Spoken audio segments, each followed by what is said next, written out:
Pourquoi on parle beaucoup de brand content? Je pense que c'est un moyen de réconcilier les Français avec la publicité. Et quand on parle de brand content, de quoi parle-t-on? Alors, si ça revient en arrière, ça va être plus long que 10 minutes. Bouton vert, j'appuie. Non. Alors j'ai une définition qui est derrière, qui va venir. Voilà. Qui est pour moi que le brand content permet à une marque de faire vivre sa culture à travers un contenu propre. On va le voir avec mes colocs, on va le voir avec Red Bulls, on va voir avec IBM et Vuitton brièvement. Et d'une certaine manière, vous voyez là que pour moi, un spot publicitaire, c'est un brand content de 30 secondes.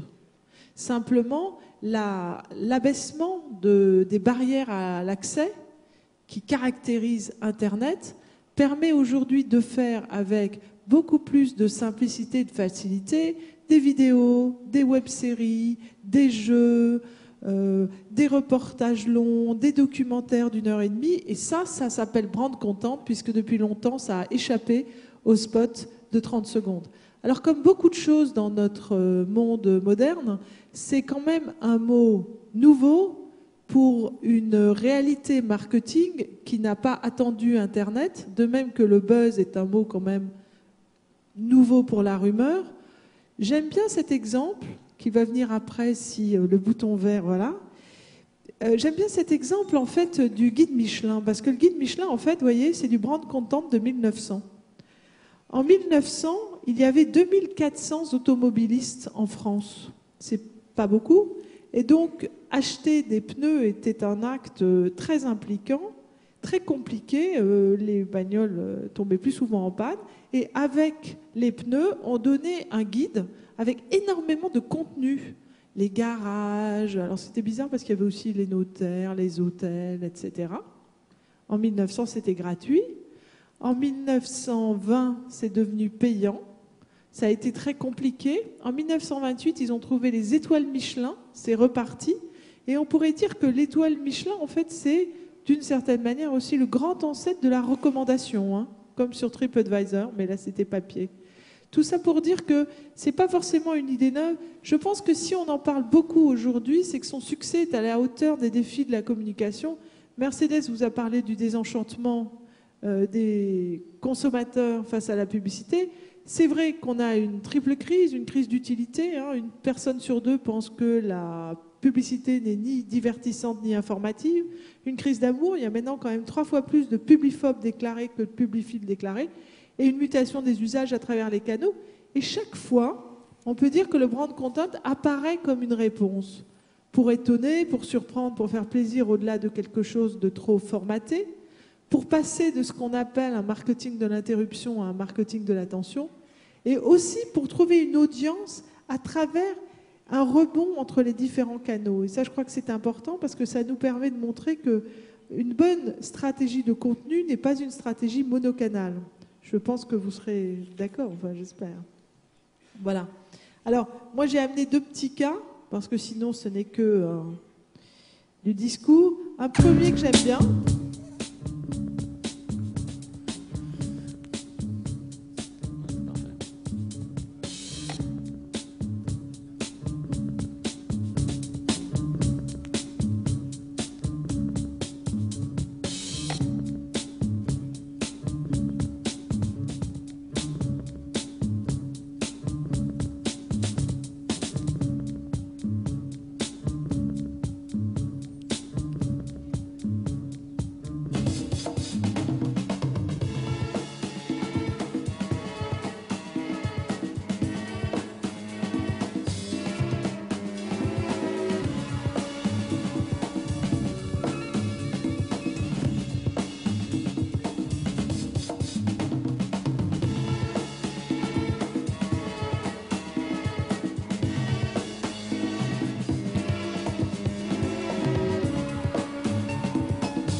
Je vous donne maintenant les résultats actuellement, rapidement. C'est un exemple de contenu partagé, en fait, très très journalistique. Et comme je sais bien que le B2B des technologies de l'information, c'est peut-être un peu aride le matin, je vous ai quand même apporté un autre exemple, mais qui, de la même manière, traduit une volonté d'aller plus loin dans le contenu, qui est l'exemple de Louis Vuitton. Alors, Louis Vuitton, nous sommes dans une stratégie qui essaie de dépasser le voyage, ce qu'on appelle passer de la destination à la destinée, avec l'idée qu'aujourd'hui, les grands voyages, ce sont les vies d'un certain nombre de gens. Et sur ce sujet, nous avons par exemple célébré, d'une manière assez longue, un anniversaire que voilà.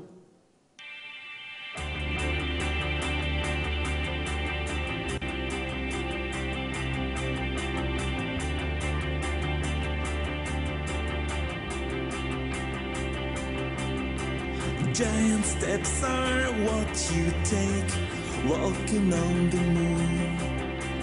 I hope my legs don't break, walking on the moon.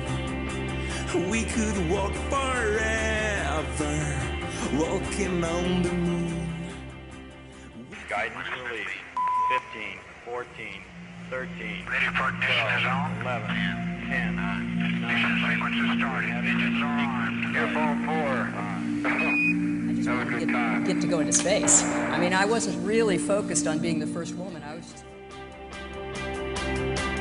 Walking back from your house, walking on the moon.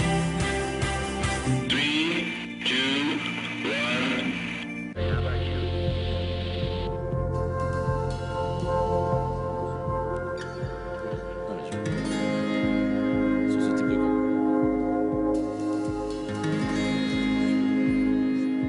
I look back on my space activities with a lot of fond memories and a few scary moments.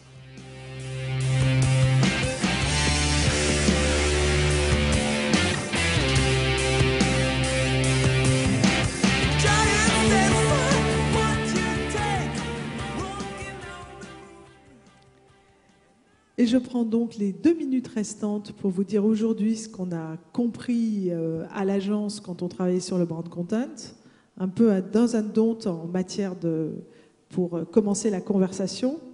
D'abord, comme chaque fois dans toutes ces histoires, vous avez toujours le choix de ne pas en faire, d'accord ? On a toujours le choix de ne pas avoir de fil Twitter, de ne pas avoir de page Facebook et de ne pas avoir de brand content, parce que c'est d'abord un enjeu d'inscription dans une stratégie et c'est jamais une obligation ou une mode.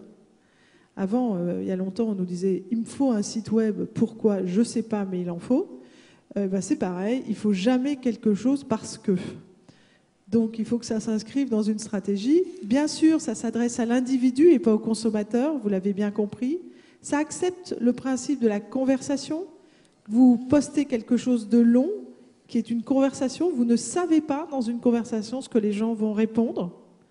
Donc, il faut savoir rentrer non plus dans un principe d'imposition d'une logique de marque, mais de conversation culturelle. Il faut savoir le décliner sur une multiplicité de supports parce que sinon vous n'avez pas la puissance ou le reach et vous vous faites un peu plaisir, disons. Et la qualité de la production est aussi importante que l'idée. Alors quand je dis qualité de la production, c'est pas super production. Alors dans le cas de Louis Vuitton, c'est sûr qu'il y a un peu de production.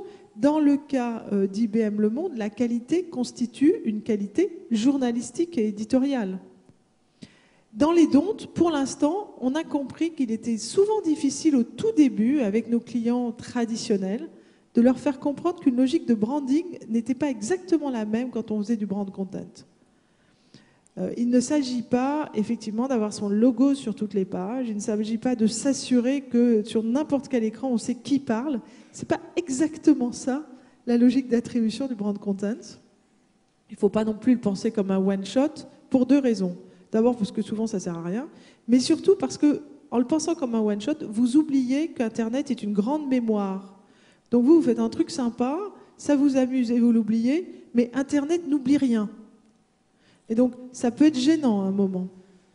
Et enfin, Je crois qu'il ne faut pas imaginer aujourd'hui que le earned media s'obtient sans un début de soutien, sans un amorçage.